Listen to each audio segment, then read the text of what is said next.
ये हैं हल्के राम, जिला कटनी के। हाँ, नाम ही इनका दर्शा रहा है, बड़ा सुंदर नाम है हल्के राम। यथा यथा नाम तथा गुण भवेत, क्योंकि इन्होंने प्रश्न भी ऐसे ही लिखा है। अभी इस प्रश्न का समाधान हो चुका है कुछ देर पहले, आप लोगों ने शायद नहीं सुना होगा। चेतन जीव का स्थान इस शरीर में कहाँ है, यह अभी कुछ ही देर पहले हुआ था, कोई बात नहीं। दूसरा प्रश्न है इनका, आत्मा और परमात्मा में क्या अंतर है। ठीक है, बहुत अच्छी बात है। केवल विशेषण का अंतर है और कोई अंतर नहीं है। विशेषण के अनुसार से संज्ञाएं बदल जाती है। जब आत्मा शब्द में दुष्ट विशेषण लग जाता दुष्टात्मा कहलाता है, पुण्य विशेषण लग जाता पुण्यात्मा कहलाता है, मह विशेषण लग जाता महात्मा कहलाता है, और परम विशेषण लग जाने पर वही परमात्मा कहलाता है। इसलिए गीता में भी कहा, परमात्मेति चाप युक्तौ देह अस्मिन् पुरुषः परः, परम तत्व एति सह परमात्मेति। इसमें केवल विशेषण का अंतर है और कोई अंतर नहीं। हो गया, बढ़िया उत्तर है। हल्के राम जी,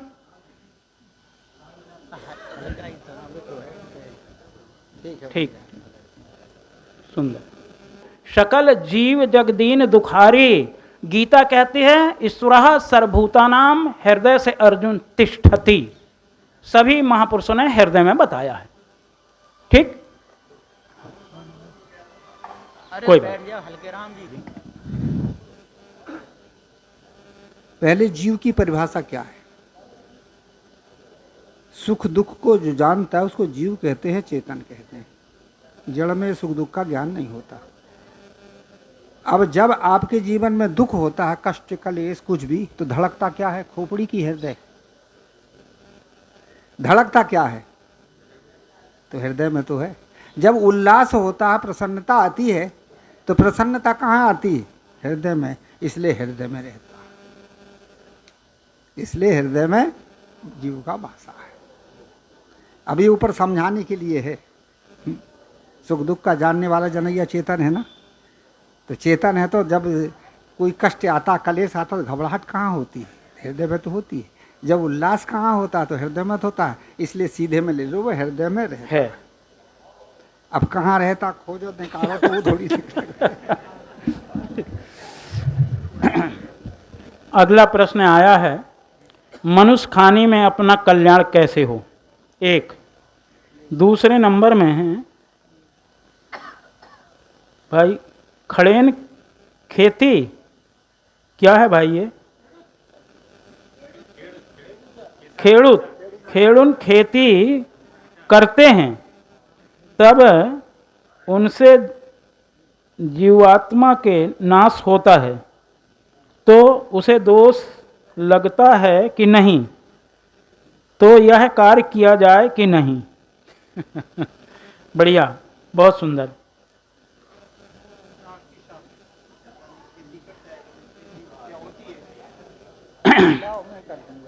चलिए, कोई बात नहीं, साहब जी करेंगे। ठीक है।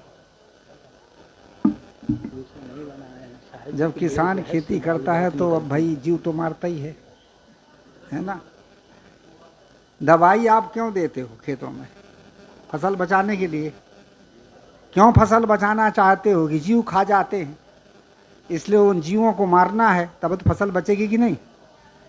तो हिंसा तो होगी। और जो मरेगा, तड़फेगा, दुख पाएगा, तो दुखी तो होगा ही होगा। इससे खेती करते हिंसा तो होती है। और ना खेती करें और ना करें तो भी काम नहीं बनेगा। सावधानी पूर्वक करो, जहाँ तक आपसी शक्ति चले उतना बचाओ। अब उसके बाद यदि किसी का जीव जंतु मरता भी है, तो उसके साथ साथ में अन्य जीवों का, आपके खेत के फसल से, अनाज से कितने जीवों का पालन पोषण भी थोड़ा है। चिड़िया खा रही हैं, क्या क्या खा रहे हैं। तो एक तरफ थोड़ा पाप होता है तो कुछ पुण्य भी हो जाता है, परंतु हिंसा तो होगी। और जो इतना पक्के दिल का यदि हो तो मत दवाई मत डाले। हमारे आश्रम में भी खेती है, पर हम दवा नहीं डालते, वो खेती हो रही है। तो ऐसा है, देखो, बीमार पड़ गए तो दवाई मत लो, मतलब कि आप किसी को मार नहीं रहे हो, उसमें दूसरे का मारने की भावना है। बीमार पड़ गए दवाई लो, पर कोई मार रहे हो क्या किसी को? और वहाँ तो मारने का है ना। दूसरे मार हाँ, नहीं नहीं, सुनिए सुनिए, ऐसा है कि बीमार पड़ रहे, दवाई ना लो तो दवाई मारने पर, दवाई ना लो, दवाई में कोई जीव थोड़ी मर रहा। दवाई तो आप अपने स्वास्थ्य के लिए ले रहे हो, ये तो फालतू की तर्क है, कुतर्क है ये। बीमार पड़ रहा है और दवाई ना लो तो कोई जीव मर रहा क्या? और उसमें तो जीव मर रहा है ना, जीव को दुख हो रहा है कि नहीं हो रहा है? जब दुख हो रहा है तो भाई जिसको दुख होगा तो पाप तो लगेगा ही लगेगा। पर रही बात है कि अब उसको करना है, सावधानी पूर्वक करो आप। और सावधानी पूर्वक करने पर भी यदि आप हिंसा नहीं कर रहे और कोई ऐसे दब के मर भी गया चलते चलते, तो उस जीव का प्रारब्ध है, वो आप जानबूझ के नहीं कर रहे हो। पर यहाँ तो आप जानबूझ के कर रहे हो ना, तो जब जानबूझ के कर रहे हो तो भाई कुछ तो होगा। अब भाई बिना जीव मारे नहीं होगा, करना ही पड़ेगा, ठीक है मान लो। पर यहाँ हम समाधान दे देते हैं, एक तरफ जीव मर रहा तो एक तरफ वो आपके अनाज से कितने जीवों का वो भी तो हो रहा है, पालन पोषण भी तो हो रहा है। इसलिए भाई जो है, अब जहाँ तक हो अपनी शक्ति भर बचाओ। अब शक्ति से बाहर नहीं हो सकता, कोई इस काम को नहीं कर सकता, निवृत्ति परायण है तो करता भी नहीं है, वो करवाया तो नहीं जाता। इसलिए यदि जीव मारोगे तो पाप लगेगा ही, यही बात है। किसान का इरादा जीव को मारने का, क्यों क्यों क्यों मार रहा है उसको? वो खा लेता है तो बचाने का हो रहा है, पर मरेगा तभी तो बचेगा। फसल को बचाने का है। कसाई भी तो कहता है मैं अपना धंधा कर रहा हूं, अपना गुजारा कर रहा हूं। मंगल भाई, हाँ, इसलिए जो है मंगल भाई एक निवेदन करना चाहूंगा। जब आप हल लेकर के जाते हो खेत में, उस समय आपसे कोई पूछे कि आप किस लिए जा रहे हैं, उस समय आपका भाव निकलेगा मैं खेत जोतने जा रहा हूँ, जीव मारने का भाव कभी नहीं निकलेगा। लेकिन खेत में अगर कीड़े हो गए हैं, दवाई लेकर के आप जा रहे हैं, नहीं, खेत में और भी कोई पूछे, एक मिनट साहब, कोई पूछे कि आप कहाँ जा रहे हैं, तो कहेंगे कि इल्ली बहुत हो गई भैया, इल्ली मारने जा रहा हूँ। नहीं, मैं ये हल वाली बात बताता हूँ साहब जी, मैं ये हल वाली भी बात बता रहा हूँ। शरीर में कीटाणु नहीं होते हैं, वे जीवाणु, वो अरे सुनिए, वो तत्वाणु है, वो तत्वाणु है, जो विकृति तत्व है ना, जो तत्व में विकृति आ जाती है उसको डॉक्टर जीवाणु कहते हैं। वो तत्वों की विकृति है, चेतन जीव राजू भाई, तत्वों की विकृति। इस पर अभी और आपको ध्यान करना पड़ेगा। आप डॉक्टर जरूर हैं, लेकिन अभी और गहन अध्ययन करना पड़ेगा आपको। अच्छा, ये जो है ना, मंगल भाई अभी कह रहे थे कि जो है यदि हल किसान खेत जोतने भी जा रहा है, तो खेत जोत रहा है वो, और खेत में कोई जीव मर गया तो जीव को दुख होगा कि नहीं? तो किसके द्वारा हुआ, किसके द्वारा हुआ, इसको सोचिए। अनजाने में हुआ, अनजान में नहीं हो रहा है, वो खेत जोत रहा तो जीव, माध्यम तो वही हुआ कि नहीं? खेत ना वो जोतता तो वो जीव मरता कैसे? अब उसमें आप सावधानी पूर्वक करिए। और यदि मर भी गया, जान लो जैसे मर भी गया, तो यदि वो जीव मर भी गया है और असावधानी से मरा है, तो वो आपकी असावधानी से मरा, आपको जानकारी नहीं थी, और आपकी जानकारी हो गई तो उसको बचा लो, जानकारी हो गई तो उसको हटा दो। और यदि तड़फ रहा है काहे तो और रगड़ दो, तो पाप तो हो गई होगा। इसलिए जो है, जो भी जीव को तो दुख होगा भाई। हाँ, भाव से नहीं होता, कर्म से होता है। भाव से नहीं होता है, कर्म से होता है। अब कसाई का भाव है मैं अपने परिवार का पालन पोषण कर रहा हूं, यही भाव होता है उसका। न करूं तो बने कैसे? तो कर्म कौन सा, वो हिंसा हो रही कि नहीं हो रही उसमें? प्राणी को दुख हो रहा कि नहीं हो रहा? तो कष्ट तो होगा ही होगा। कोई बात नहीं, आपको ही दे देता हूँ अभी, कोई बात नहीं। फिर उछल कूद क्यों कर रहे हो मेरे भाई? वो उनको जानकारी नहीं है ना, भैया को जानकारी नहीं है। नहीं कोई बात नहीं, दे देता हूँ अभी। है अभी एक क्या चीज?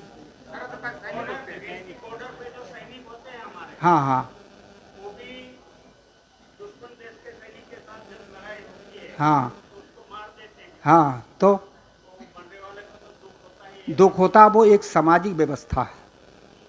सामाजिक व्यवस्था के अनुसार हम उसको शहीद कहेंगे, पुण्य कहेंगे, पर जो मरा है वो तो दुख होगा ही होगा। वो पाप पुण्य नहीं देखते। हाँ, वो पाप पुण्य नहीं देखते।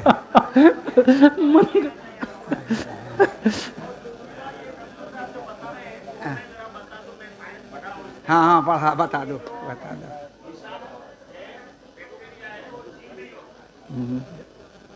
वो चीज,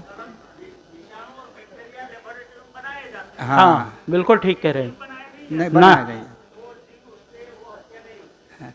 तो इसीलिए जहां तक शक्ति हो तहां तक बचाइए। ठीक, जहां तक आपकी शक्ति हो तहां तक आप उसको बचाइए। अब शक्ति से बाहर यदि हो भी गया, कभी कभी पैर के नीचे अचानक आ जाता है ना, तो जैसे देख ले पछता लो कि हाँ भाई अरे मर गया वो। परंतु वो क्यों हुआ है कि उस प्राणी का आपके साथ वो है, संबंध है।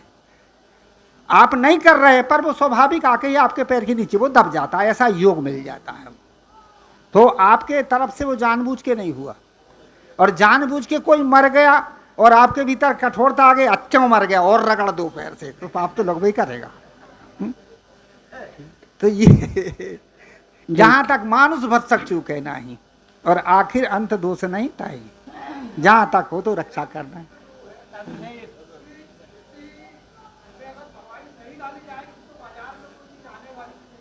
वो हमारी सोच है, ठीक है, नहीं आएगी, कोई भी चीज नहीं आएगी, वो हमारी सोच है। पर वो जीव मरा, उसको दुख होगा कि नहीं?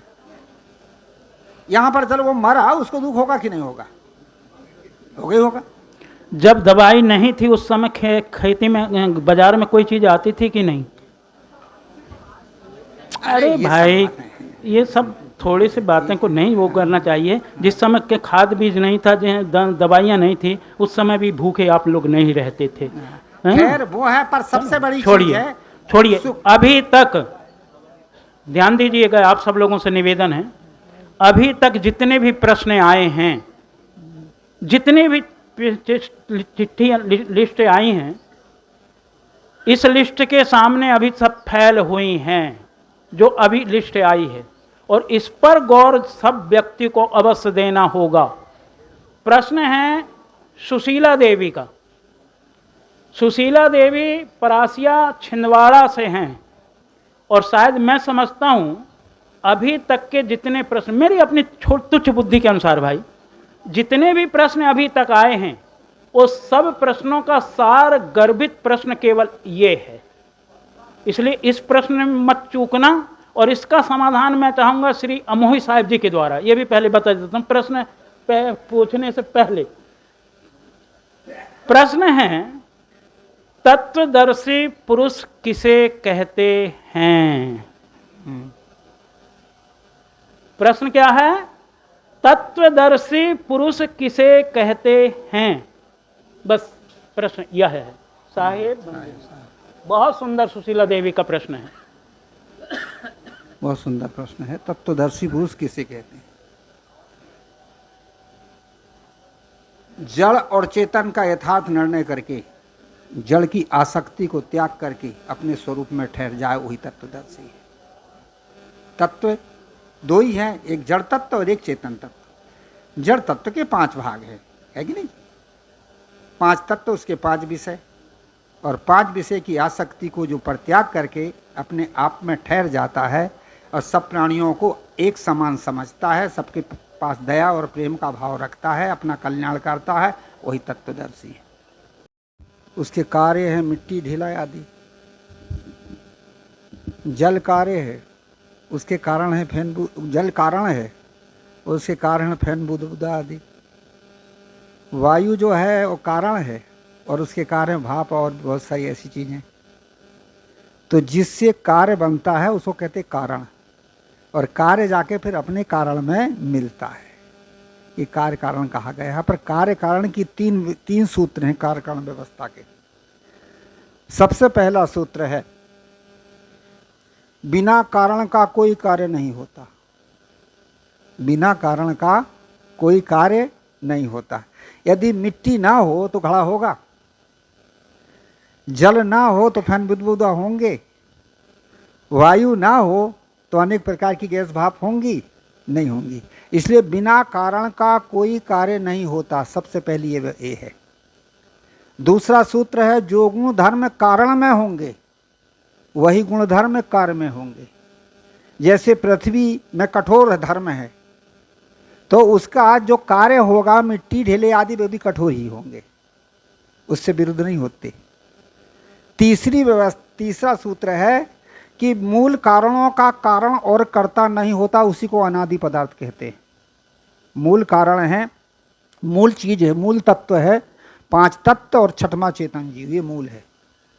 इसका कोई कारण है ना कर्ता है, इसलिए इसको अनादि पदार्थ कहते हैं।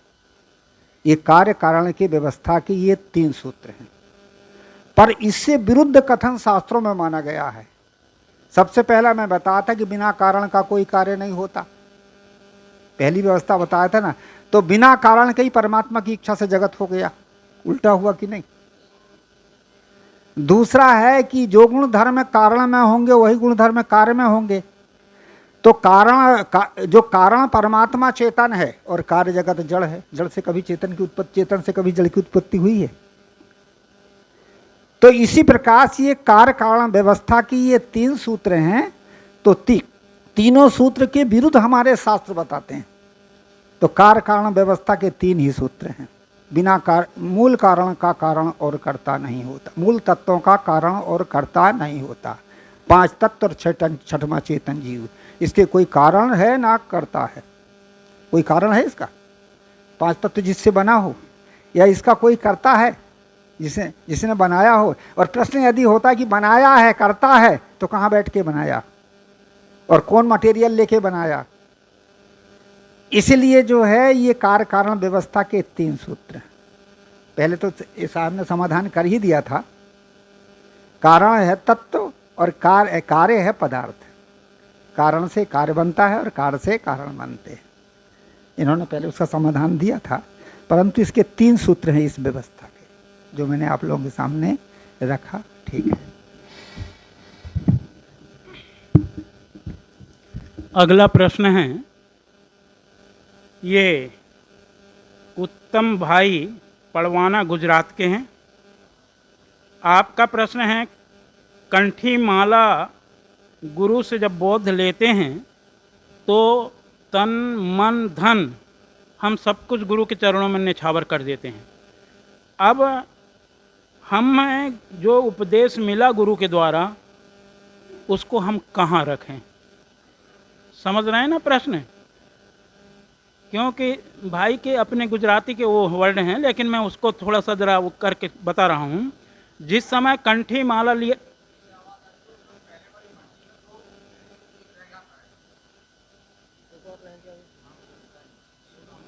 हाँ, जीव कहाँ वास करता है, तो ये तो सीधी सी बात है। हृदय बसे ही राम न जाना, सदगुरु कबीर ने स्पष्ट कर दिया कि हृदयवासी है। वो तो कोई पूरे शरीर में तो है नहीं, उसका स्थान हृदय बताया गया है। ठीक है, और शंका रहेगी? कोई बात नहीं। ठीक है, विश्वकर्मा जी कौन है भाई?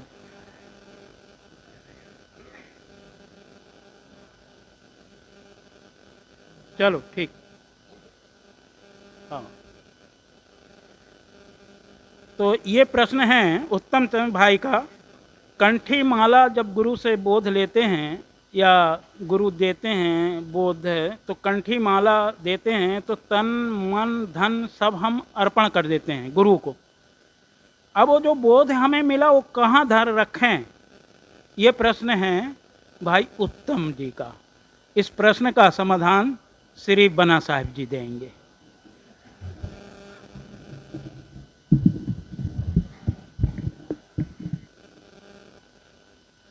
एक बार सवाल फिर से उठाए साहब। कंठी माला क्या बोला हो? धन सब अर्पण कर दिए गुरु। हाँ, अब जो बोध दिए वो कहाँ धरे? वो गुरु को सब दे दिए, तन भी दे दिए, मन भी दे दिए, धन भी दे दिए। हाँ, तो चेतन थोड़ी दिए हैं। हाँ, एक मिनट में बोले। अभी इसी सवाल जो उठाया है, उन्होंने गुरु का उपदेश ठीक से नहीं सुना, या तो आधी बात सुन के उठ गया, या जब साहब ने उत्तर दिया उसका जीवन व्यापन और व्यवहार चलाने के लिए, तो वहाँ से वो दिमाग से हटा हुआ था गुरु जो लेते हैं वो फिर वापस भी दे देते हैं। जो आपका तन मन धन वचन से दिया तो गुरु कहते हैं कि ये अभी जीवन खड़ा है, तो आपका तन मन धन ये तो जबानी जमा खर्च है, लेना देना तो बाद की बात है, लेकिन वचनों में वजन होता है। अगर उसका हम पालन करें तो मुक्ति दूर नहीं। गुरु हमें व्यवहार चलाने के लिए हमारे तन मन धन को लौटाते हैं और ये भी इशारा करते हैं यदि दुरुपयोग करोगे तो गुरु नहीं भोगेगा, तुम्हें भोगना होगा। उसका सदुपयोग करना अपने समय का, धन का, जीवन का। गुरु ने ऐसा भी कहा है, मगर प्रश्नकर्ता ने गुरु की बात को ठीक से नहीं सुना, अधूरी बात लेके सामने ले आया। तो तन मन धन का कुल मतलब इतना है कि हम अपना मान मान के परेशान होते हैं। जब सब कुछ समर्पित भाव तन मन धन आपने सौंप दिया तो चिंता किस बात की। गुरु का तो एक वचन ही चिंता मुक्त कर देता है, मगर हम ठीक से उतारें तब तो। ये बात सबके लिए है। भाई ने जैसे भी बात पहुंचाई हो, चलो उसका जितना अध्ययन मनन सुना हो गया, इसको और साफ देख लो। संत महात्मा हमें शिक्षा दीक्षा देते समझाते। वो जो आदमी भरम भूल अंधविश्वास मोह माया इन सब से जब वो दूर कैसे होगा।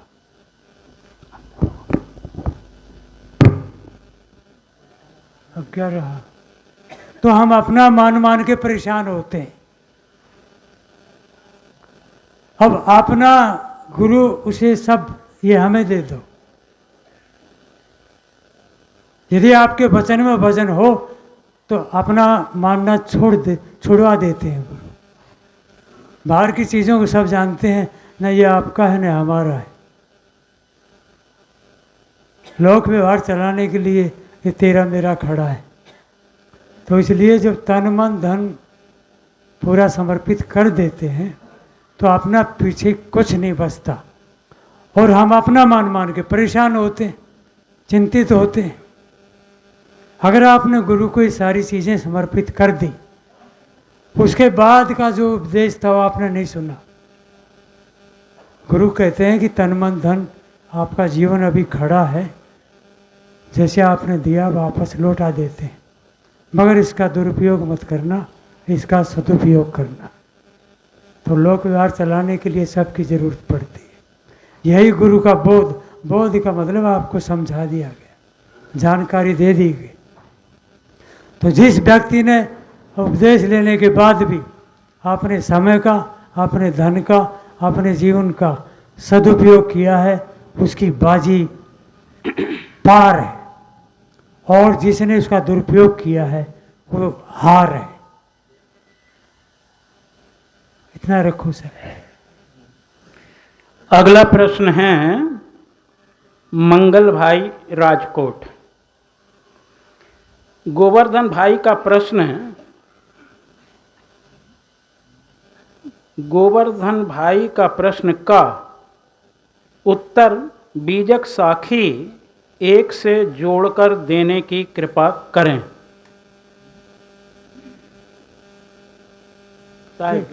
क्या बोले थे? गोवर्धन भाई का प्रश्न है, जो प्रश्न किए थे उन्होंने जीवन मुक्त का, तो जीवन मुक्त का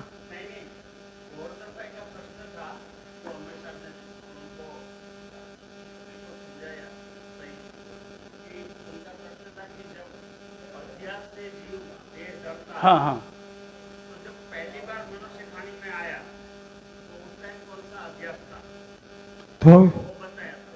तो अभी मेरा प्रश्न ये है कि कृपा करके बीजक साखी नंबर 1 है जहिया जन्म मुक्ता था,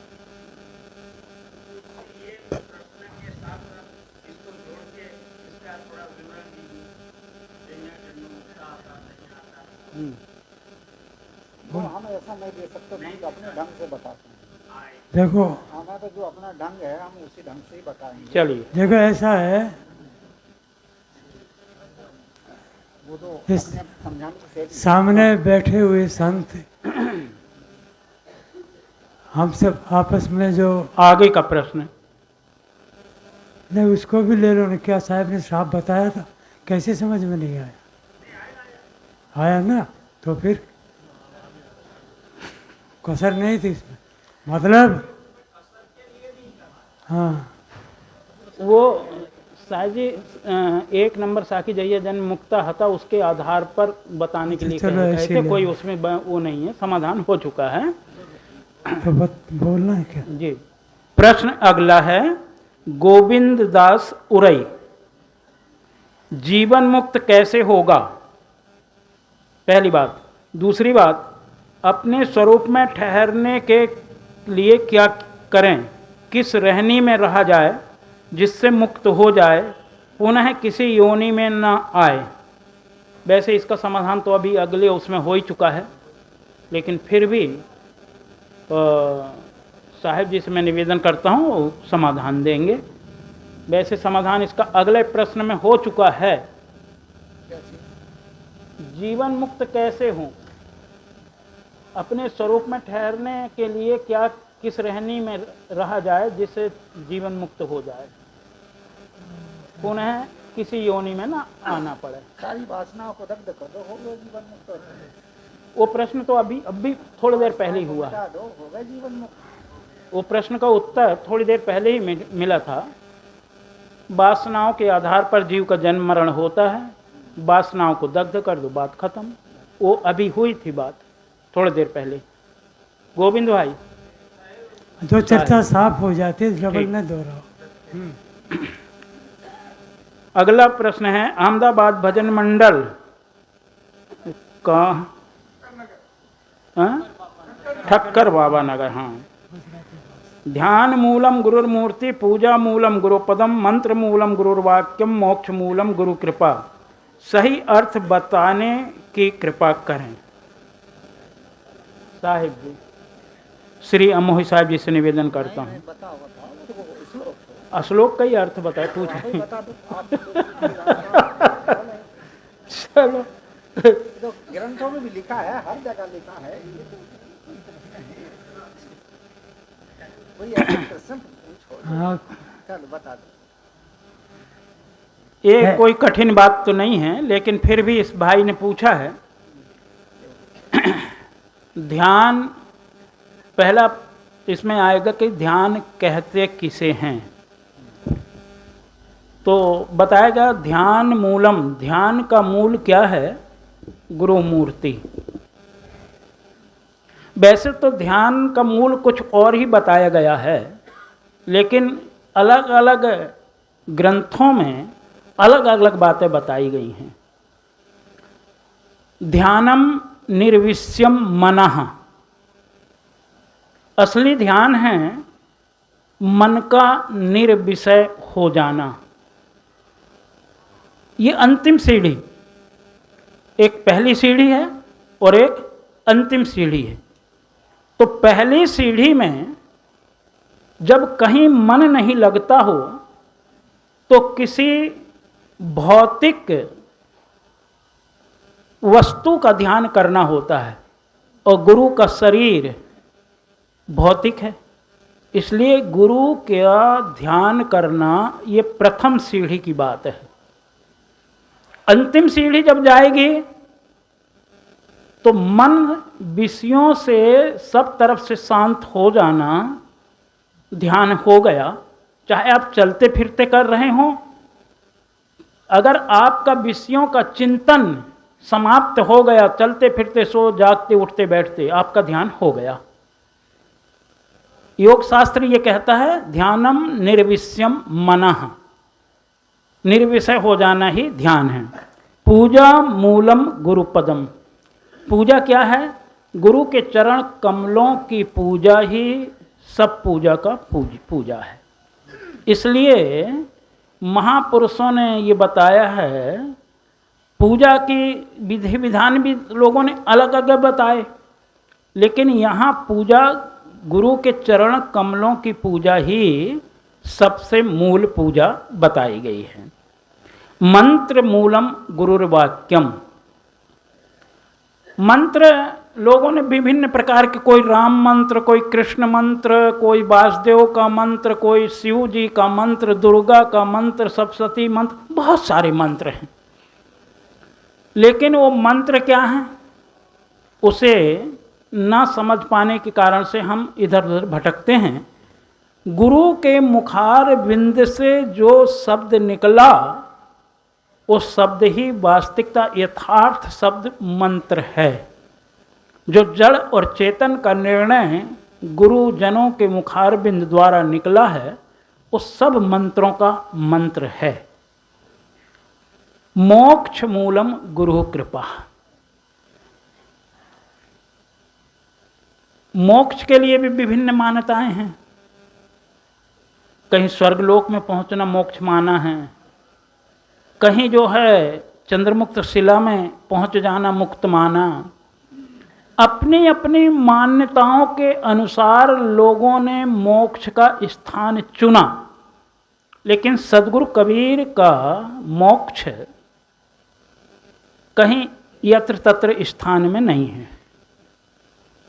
महापुरुषों ने कहा, मोक्षस्य ना बासो अस्ति ग्राम अंतरमेव वा अज्ञान हृदय ग्रंथि नासो मोक्षस्य इति प्रवर्तते। अज्ञान हृदय में जो अज्ञान पड़ा है, उस ग्रंथि का नाश होना ही मोक्ष है। और यहाँ मोक्ष मूलम गुरु कृपा, गुरु की कृपा हो जाना, गुरु की कृपा हो गई, मुक्ति मिल गई। अब एक बात होती है कि गुरु की कृपा कब नहीं थी, फिर प्रश्न खड़ा होगा, क्योंकि गुरुजनों की कृपा सदैव है, कभी कृपा में कमी नहीं होती गुरुजनों की। ठीक उसी तरह जैसे समुद्र के पास में पानी की कोई कमी नहीं, लेकिन हम समुद्र से कितना पानी ला सकेंगे ये हमारे पात्र के ऊपर निर्भर है। हमारे पास में यदि 1 लीटर का पात्र है, हम 1 लीटर पानी ला सकते हैं। 5 लीटर का पात्र है, 5 लीटर ला सकते हैं। यदि 100 ml का ही पात्र है तो हम 100 ml ही पानी ले सकते हैं, यद्यपि समुद्र के पास में कोई कमी नहीं है। ठीक इसी प्रकार गुरु की कृपा में कभी कोई कमी है ही नहीं। गुरु विचारा क्या करे, शिष्य माही चूक। इसलिए मंत्र मूलम गुरु कृपा। पहली श्रेणी के लिए जैसे एक श्रेणी अंतिम होती है, दूसरी श्रेणी पहली श्रेणी होती है। बच्चों के लिए जैसे गाय के सामने गाय का चित्र बना दिया जाता है, इसी प्रकार ये ठीक है गुरु के लिए, गुरु का जो कृपा मानना। लेकिन गुरु क्या है, अगर सदगुरु पूरण साहिब जी के संध्या पाठ के निर्णय के अनुसार देखें तो फिर वहाँ भी ना जाएं। सदगुरु स्वयं आपके ऊपर सारी आकर के टिक गया। अपने आप की ही कृपा सारी कृपाएं है, आपकी कृपा नहीं तो कोई भी कृपा। इसलिए सदगुरु पूरण साहिब जी ने यहाँ इस पद में अंतिम कोटि की बात को रख दिए हैं।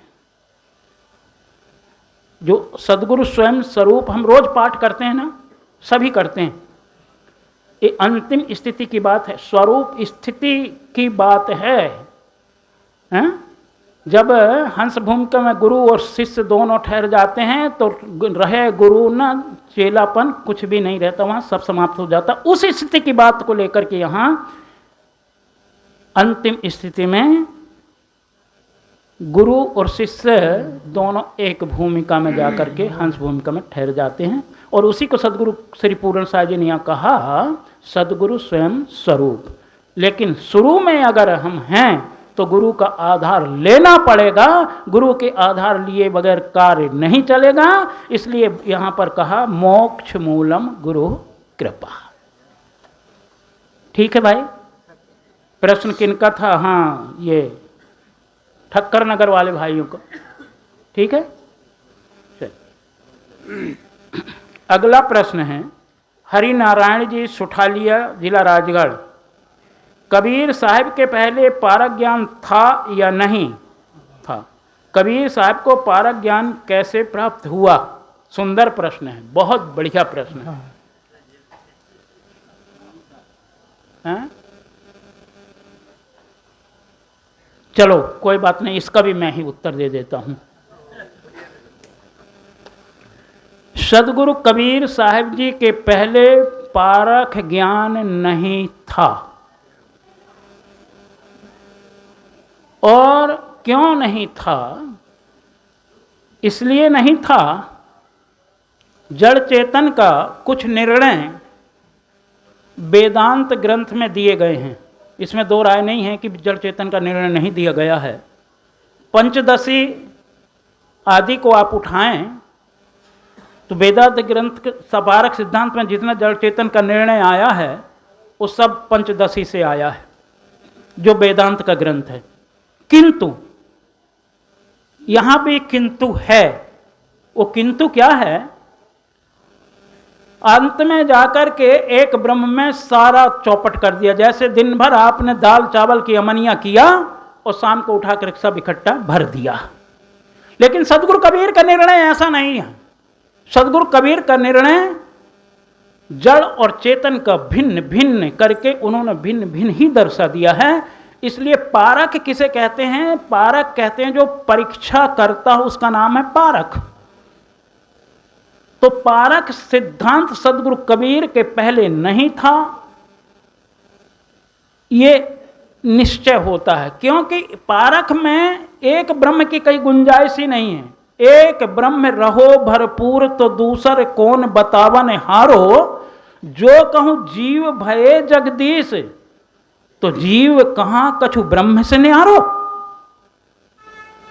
इसलिए वहां पर भले ही निर्णय कर दिया है जड़ चेतन का, लेकिन वह निर्णय नहीं रह गया है। अंत में जाके 22 पसेरी धान सब एक हो गई।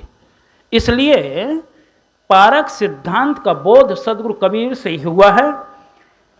दूसरा इसी से लगा हुआ प्रश्न है, कबीर साहब को पारक ज्ञान कैसे प्राप्त हुआ?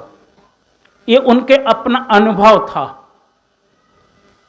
अनुभव ज्ञान सबसे बड़ा ज्ञान होता है और कबीर साहब का ज्ञान अनुभव ज्ञान है।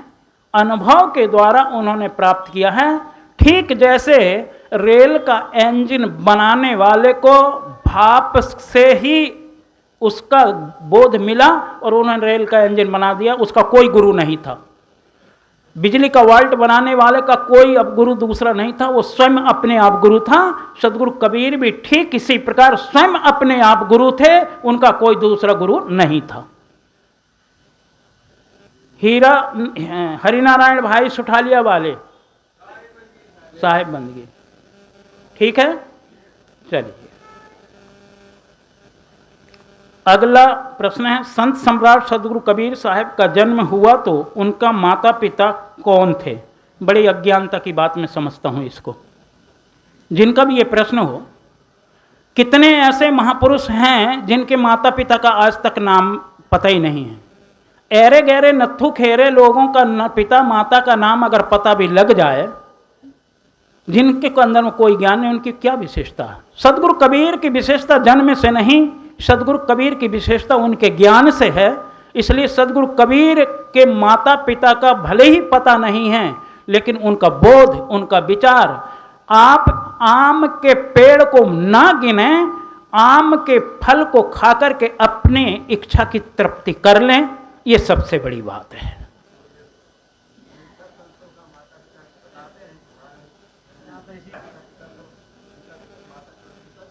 हाँ, जनक तो उसको पालन पोषण करने वाले हुए हैं। इन्हीं का प्रश्न है का ये? हाँ, इन्हीं का है साहब, तभी ना। पालन पोषण करने वाले जनक मैनावती ने पालन पोषण किया, सीता को जन्म नहीं दिया है। और फिर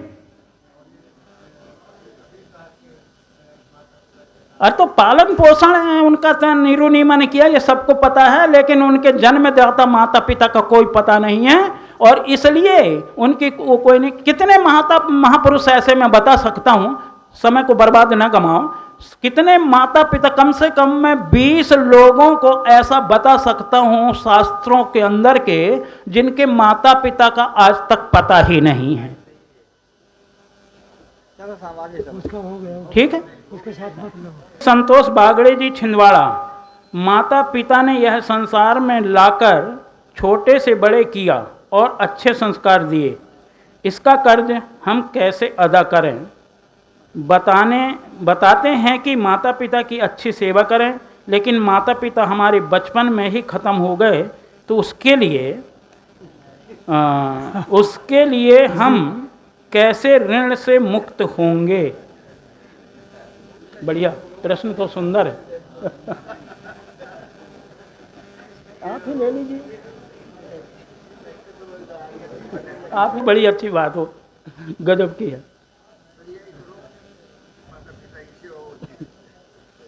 तो हम सब उसी में जाएंगे। कोई बात नहीं साहब, अच्छी बात है। ऐसा है, ठीक बात है, सभी का हक है, कोई भी बात पूछ सकते हो, पूछताछ करना अच्छी बात है, समाधान हो जाए सबसे अच्छी बात है। कहीं नहीं जा रहा हूँ साहब। चर्चा चली माता पिता सभी के होते हैं, और हमें एक दूसरे की मर्यादाओं के बीच रहना पड़ता है। सेवा के अनेक रूप हैं, मन से भी, वाणी से भी, शरीर से भी, धन से भी। किसी की मदद करना वो सेवा कहा जाता है। अब भाई के माता पिता भी बचपन से चले गए, अभी इन्होंने बात ऐसे उठाई है कि हम किसकी सेवा करें, ऐसा ही सवाल है ना। घर में रहते हैं तो हमें निश्चित है मर्यादाओं का पालन करना चाहिए। किसी के गांव और घर में गए, जिनको रिश्तेदार कहते हैं, किसी के दफ्तर में गए कुछ अपना काम बनाने के लिए, सब जगह मर्यादाओं का पालन होता है। उनमें छोटे बड़े पद होते हैं, उनका आदर करना मर्यादा कहा जाता है। ये लोक व्यवहार या घर में शांति या अपना काम का बनना बहुत सरल हो जाए अगर हम मर्यादाओं का पालन करें तो। हम उल्लंघन करते हैं और परेशान रहते हैं। ये तो है माता पिता और इत्यादि हमारे शरीर से संबंध कहीं भी जाओ, दुकानदार है, मालिक है, ग्राहक है, मालिक है, नौकर है, माता पिता हैं, बेटा बेटी हैं, सास बहू है, इनकी लंबी प्रवचनमाला हो सकती है। इन सब के बीच सबका जीवन चलता है। आप जहाँ जिस जगह हैं उन सब का सोच समझ कर, बच्चे तो बैठे नहीं सामने, उनका पालन करिए मर्यादाओं का, आपको शांति मिलेगी। अब आए मूल बात की तरफ। माता पिता चले गए, वो अपना प्रारब्ध लेके आए थे और समाप्त हुआ और चले गए। जब आपके पास ज्ञान होगा तो आपको बोध और जानकारी होगी तो पता चलेगा कि जीव के कोई माँ बाप नहीं। श्री पूर्ण साहब के शब्दों में कहा जाए तो या को माए ने या को बापा, या तो सवतः आप ही आप। ये अपने आप का बोध न होने से और हम उलझे हुए हैं। जब हमें अपने आप का बोध होगा तो माता पिता से भी छुटकारा पाना पड़ेगा। जब हम किसी की संतान है ही नहीं, ये तो बहुत भारी भूल भलैया चला आ रहा है। हमें अपना स्वरूप का बोध न होने से हम सभी खानियों में धक्के खा रहे हैं, और उनका अपना जो नियम है वो उसके हिसाब से देह का धरना छोड़ना। इस पूरी सीमा को पार करना चाहते हो तो ये माता पिता बूढ़े बड़े चाहे गुरु, एक आलू वाले बाबा हुए उनकी रचना में पढ़ा था, उसमें दिया है कि माता पिता बूढ़े बड़े गुरु पूज्य हैं सम्मानिए। इन सब का बड़े बूढ़ों का आदर करिए, सम्मान दीजिए। बाधा करें परमार्थ में तो ताजे पाँचों मानिए। अगर आपके उनके संबंध से बंधन बढ़ते हो, अशांति बढ़ती हो, दुख बढ़ता हो, आवागमन बना रहता हो, उनको छोड़ दीजिए। आपको हटना पड़ेगा, तभी आपका छुटकारा होगा। बंधनों में बांधने वाले कदम कदम पर घर और बाहर सब जगह मिलेंगे, और बंधनों से छुटकारा देने वाले कभी कभी कहीं कहीं कोई कोई मिलेगा। तो आपको चाहिए कि मैं विवेक पूर्वक अपने जीवन को जीऊं, कहाँ कहाँ किस किस जगह कैसा बर्ताव करूं। जीव चेतन है, सबको पता है, ये जनैया है इस स्वभाव से, ये मेरा है, ये तेरा है, ये उसका है, ये इसका है, किसको पता नहीं।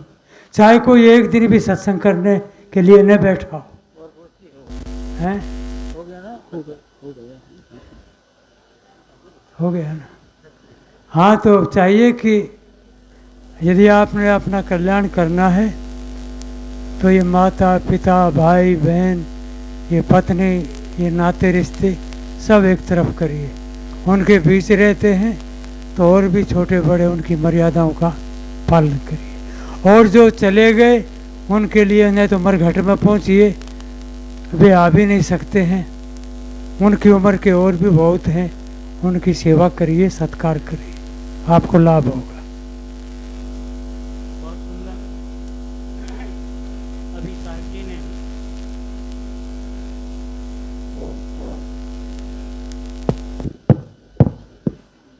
अभी साहब जी ने बड़े सुंदर शब्दों में समझाया है। और वास्तविकता है, चैतन्य के कोई माता पिता तो होते ही नहीं, ये आप सब भी जानते ही हैं।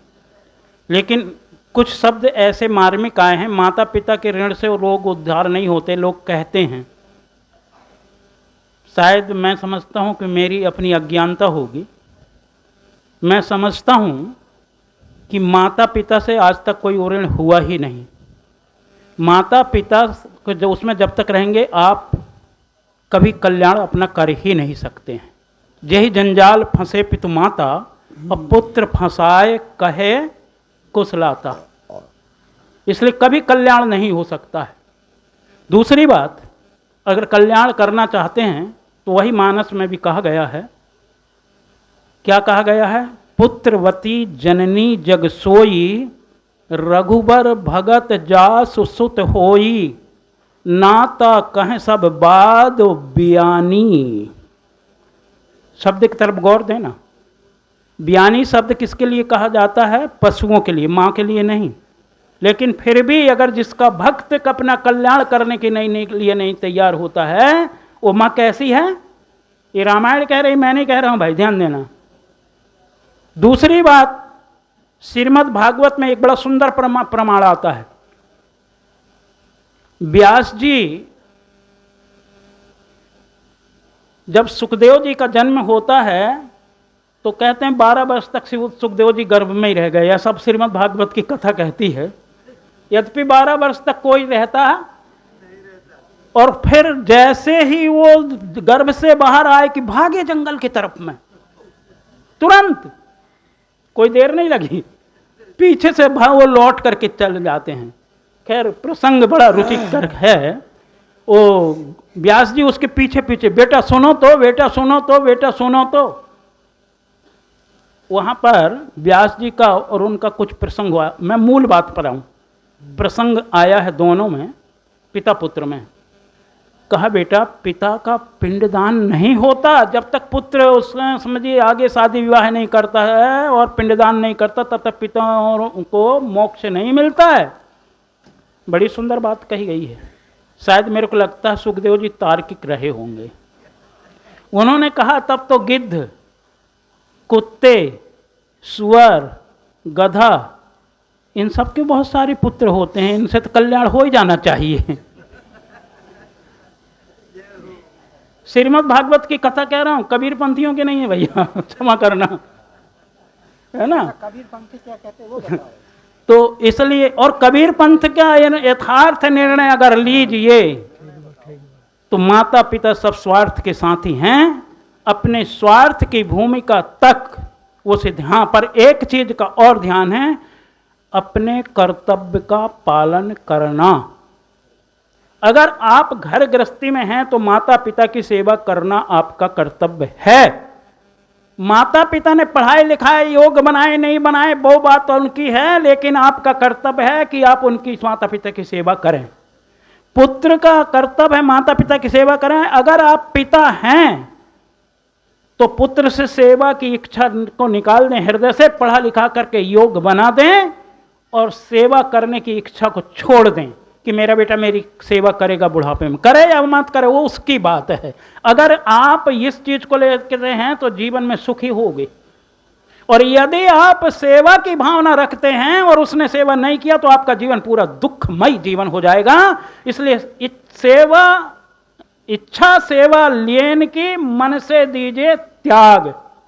सदगुरु श्री विशाल साहब जी ने कहा है सेवा लेने की इच्छा का ही परित्याग कर दो, कर्तव्य का पालन करो और अधिकार की चेष्टाओं का परित्याग कर दो। अगर जीवन सुखी शांत जीवन बनाना है तो चाहे आप पिता हो, पुत्र हो, पत्नी हो, पति हो, सास हो, बहू हो, ननंद हो, भौजाई हो, चाहे जो भी आपकी रिश्तेदारी हो, कर्तव्य का पालन करते हुए अधिकार की चेष्टा को आप परित्याग कर दें, आपका जीवन सुखी हो जाएगा। बस गृहस्थ के लिए इतना। बोलिए श्री सद्गुरुदेव की जय। आप किसी भी मत पंथ में बाहर जाइए, कोई आपको इतनी छूट नहीं देगा। ब्रेक लग जाएगा साहब उसी समय।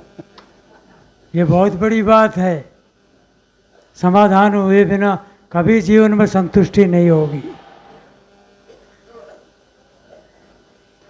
ये ऐसी दया कही जाती, करुणा, प्रेम, किसी भाई का, किसी माई का, ऐसे खुली बात और खुली मांग करना कहीं नहीं पाओगे। पूरे भारत में कई चक्कर काट लेना।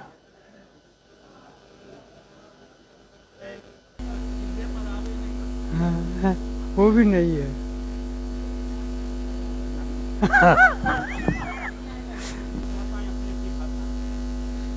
कोई कहे कि हमारे जैसे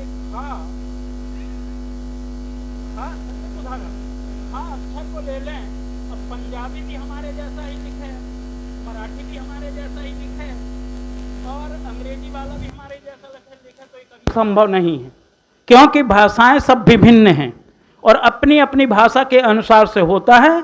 इसलिए हिंदी में गुजराती भाषा का समावेश आप चाहें तो यह नहीं हो पाएगा। लोगों का प्रश्न होगा, फिर उत्तर आप लोगों का होगा। मंजूर है? अगर मंजूर हो तो भाई बताओ।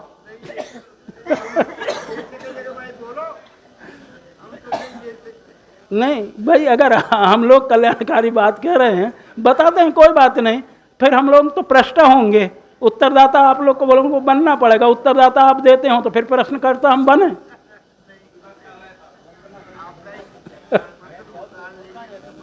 आज से 150 वर्ष पहले उस बिजली के विद्युत के उत्पादन के 450 वर्ष पहले सदगुरु कबीर ने दर्शा दिया कि पानी में भी अग्नि है, बिजली है। बाद में इसका वो कितने बड़े वैज्ञानिक रहे होंगे सदगुरु कबीर। इसलिए उनके हर पहलू, चलो बहुत दिवस ते हीड़ियां, इस साखी में आया है कि जीव गर्भवास में पड़ने पढ़न पछताता है तो उस समय कौन सी अवस्था होती है? बढ़िया, सुंदर प्रश्न है। साहब बहुत दिवस से हेड़िया इस साखी में आया है कि जीव गर्भवास में पढ़ करके पछताता है, उस समय की गर्भवास की उस कौन सी स्थिति होगी, इसके विषय में इन्होंने लिखा है। बहुत दिवस से तो जब पाठ करते ही हैं,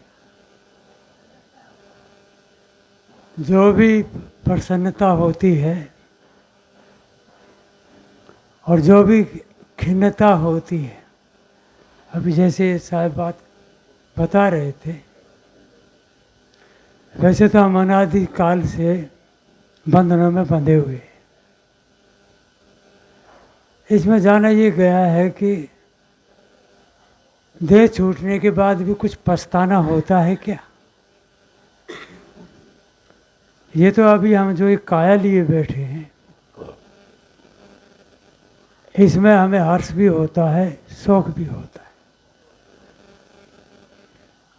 सदगुरु ने कहा भी है कि हा हा हाय हाय में सब जग जाई, हर्ष शोक सब माही समाई। और गुरु ने चोटी के लोगों की तरफ इशारा किया, हा हा कैसे सब जाई, हकरी हकरी हकरी हकरी सब बड़बड़ गए वो, हा हा मरम ने काहू पे। सदगुरु उसके पहले भी ऐसे ही जन्म व्यक्ति लेता है, लेते आए हैं। वे सब बड़े बड़े कहलाने वाले भी, उनके भी हाय हाय नहीं मिट पाए, हर्ष और शौक की सीमा पार नहीं कर पाए, ऐसे ही जलते जलाते रहे। जब देह का संबंध टूटता है, स्थूल का नाता, तो सूक्ष्म में सूक्ष्म शरीर, जाने आने का कारण शरीर, आगे भी और भी मानते हैं महाकारण और कैवल्य, वे सब वहाँ तक जाने की जरूरत नहीं हो, वे बातें ठीक नहीं। वस्तुतः रूप में स्थूल और सूक्ष्म, ये दो शरीर वस्तु रूप, तीसरा जाने आने का हेतु और कारण शरीर कहा जाता है। आप लोगों का यहाँ आने का कारण था सदगुरु संतों के दर्शन प्रश्न का, तो ये व्यवहारिक सूत्र में लागू होता है कि कारण के बिना कार्य नहीं होता है। अब आगे जहाँ बात है कि जब उसका नाता स्थूल से टूट जाता है, तो वहाँ वह अपना स्वरूप कहने सुनने का विषय वहाँ हट जाता है। वहाँ जैसे हम यहाँ हर शोक माने बैठे हैं, वो सब बातें बंद हो जाती सूक्ष्म में। आगे स्थूल शरीर जुड़ेगा, फिर यावत क्रियाएं धीरे धीरे होती हैं, अपने चाल जीव चलता है। वहाँ कोई जमा खच घटा नहीं हो सकता, अवस्था नहीं है कहने की भी, बोलने की भी, सुनने की भी। तो जीव जाता है, संस्कार उसके साथ हैं, जैसा जीवन में व्यवहार किया वो उसका भोग उसे मिलेगा, अच्छे का अच्छा मिलेगा और बुरे का बुरा मिलेगा। ये जो भाई ने बात पूछी है, अब बहुत दिवस का तो मतलब इतना ही अनादि काल से दे धरता और छोड़ता चला आया है। वासनाओं की आसक्ति उसे घुमाती है, और देख लेता और भोग लेता और चख लेता और सूंघ लेता। ये जो आसक्ति है, इसके कारण आवागमन है, गमनागमन है, देखा धरना और छोड़ना है, ये शब्दों की बात है। अगर हम इनसे छूटना चाहते हैं तो स्वरूप का बोध पक्का हो, भक्ति ज्ञान वैराग्य हो, तो वह रास्ता बदल जाता है।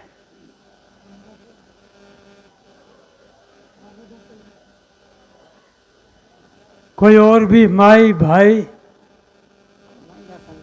हाँ कोई भी नहीं है साहब, वही तो वंदना बोलो आराम के साथ।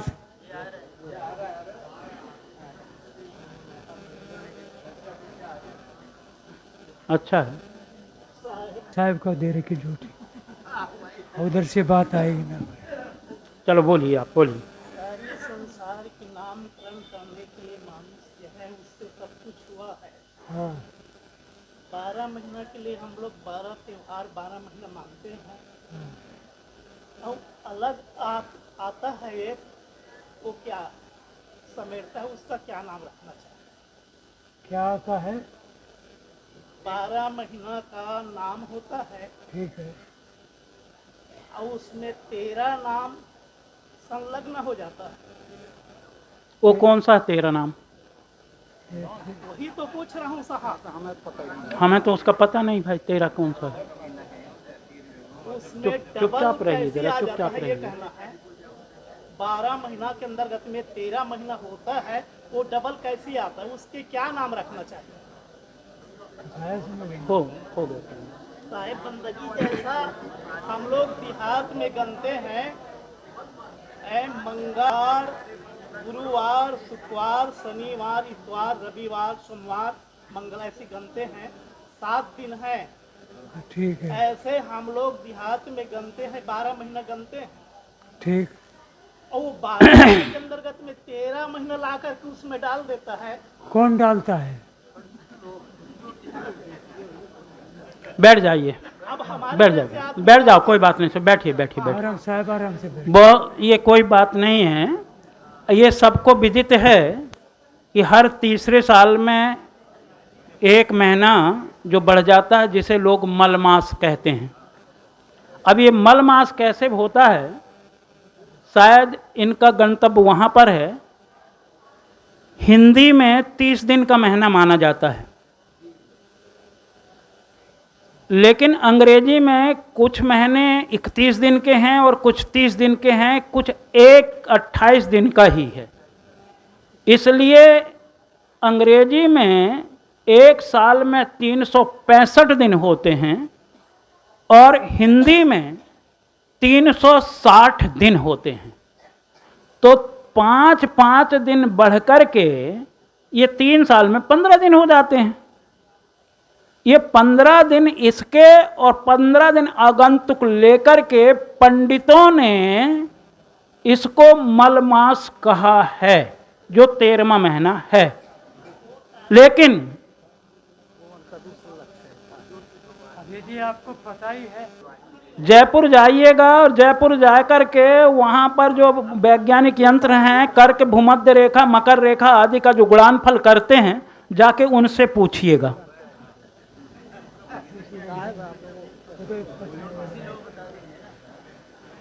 प्रश्न अभी और हैं, अभी आए हैं। कोई मजबूत बात। आप बाद में आकर के मिल लीजिएगा, क्योंकि आप जो है ना, ये ऊट पटांग प्रश्न हर वर्ष करते हैं, आज ही नहीं। चलिए अगला प्रश्न है। वैज्ञानिक कहते हैं दही में बैक्टीरिया यानी जीवाणु होता है, तो दूध दही खाना हिंसा है। जैनी के अनुसार कंदमूल में जीव है, तो जमीन के अंदर की चीजें खाना हिंसा है। ये यतीन्द्र साहिब जी का प्रश्न है। वैज्ञानिक कहते हैं दही में बैक्टीरिया कीटाणु हैं, जीवाणु, कीटाणु नहीं जीवाणु होता है, तो दूध दही खाना हिंसा है। जीवाणु और कीटाणु दोनों में अंतर है। जीवाणु, साहिब जी ने उस साल चर्चा भी हुई थी, साहिब जी लोग गए थे, और एक बार हिसार यूनिवर्सिटी में मैं गया था, वहाँ पर भी ये चर्चा हुई थी। जीवाणु और कीटाणु दोनों में बहुत बड़ा अंतर है। जीवाणु में होती है इच्छाएं, कीटाणु में इच्छाएं नहीं होती। इसलिए जीवाणु इच्छा के अनुसार गति करता है, कीटाणु एकांगी क्रिया करता है। कीटाणु एकांगी क्रिया करता है, जीवाणु इच्छा अनुसार क्रिया करता है।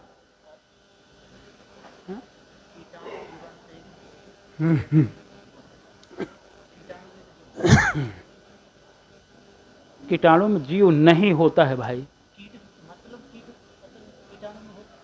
सुनिए सुनिए, अगर इसको माना जाए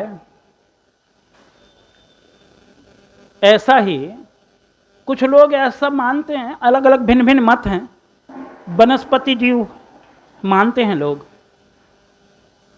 जैनी लोग ने कंदमूल में जीव मान लिया है, कुछ लोग वनस्पति में जीव मान लिए हैं। और वनस्पति में वनस्पति को अगर जीव माना जाए तो इस दुनिया में शाकाहारी कोई हो ही नहीं सकेगा।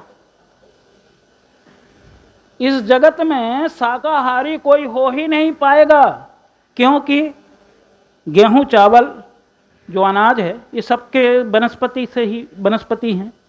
और इसको अगर जीव मान लिया जाए तो आप खाओगे क्या? दूध दही में बैक्टीरिया होते हैं ये मानते हैं, पानी में भी बैक्टीरिया है, अब पानी पीना बंद करो। इसलिए ये हिंसा, दूध दही में हिंसा नहीं है। श्री निर्मल साहब जी ने लिखा है, कर्म है दूध बच्चों का, मांस में पय नहीं होता, अन्न ही मुख्य कारण ही, अन्न ही दूध बनाता है। खाद्य पदार्थ जो है उनका वो दूध बनाता है, न खून दूध है, ना समझिए दूध में समझिए कि जीव हिंसा होती है। हाँ, अशुद्धताएं होती है, ये स्वीकार करना पड़ेगा कि दूध दही दोहन बनाने में, घी बनाने में अशुद्धताएं हो सकती है। मान लो आपने नाक छिड़का, हाथ नहीं धोया, जाकर के वैसे पूंछ लिए, दोहने लगे, ये अशुद्धता है। बाल आदि गिरते हैं उनके दूध धोते समय, अशुद्धता है, लेकिन उसमें हिंसा नहीं है। इसलिए उसके अनुसार से हिंसा इसे नहीं माना जाएगा। जैनी के अनुसार कंदमूल, अब ये भी कंदमूल कोई समझिए कि ये भी जीव नहीं है, उन्होंने मान लिया है। अब मान लेना अलग बात है और जान लेना अलग बात है। मानना जितना भी है वो सब भ्रामक है, मानना जितना भी है वो गलत है। गणित के सूत्र होते हैं, आप लोग पढ़े लिखे सब हैं।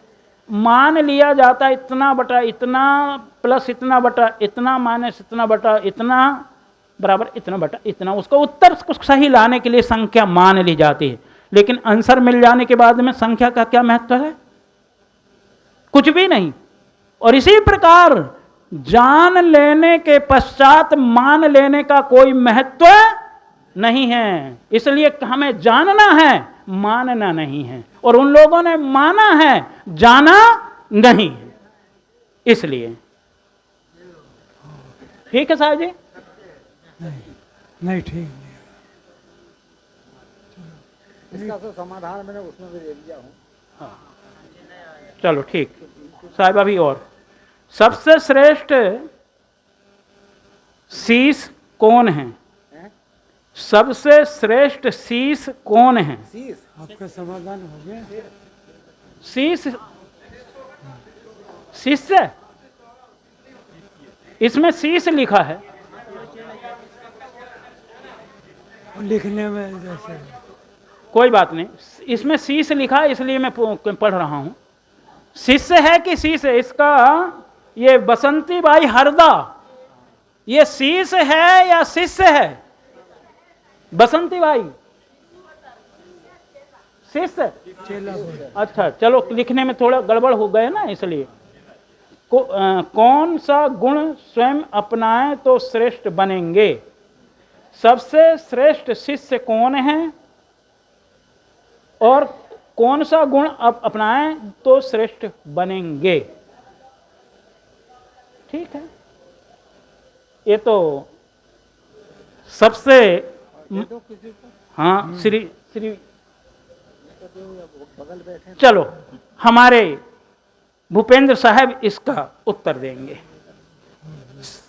और दुर्गुणों को तजे और संत गुरुजनों की सेवा में रह के कभी छल कपट ना करे, किसी को गिरावे नहीं, है ना, किसी के साथ में बेईमान न करे। साधु ऐसा चाहिए दुखे दुखावे नाय, फल फूलन छेड़े नहीं रहे बगीचा माए।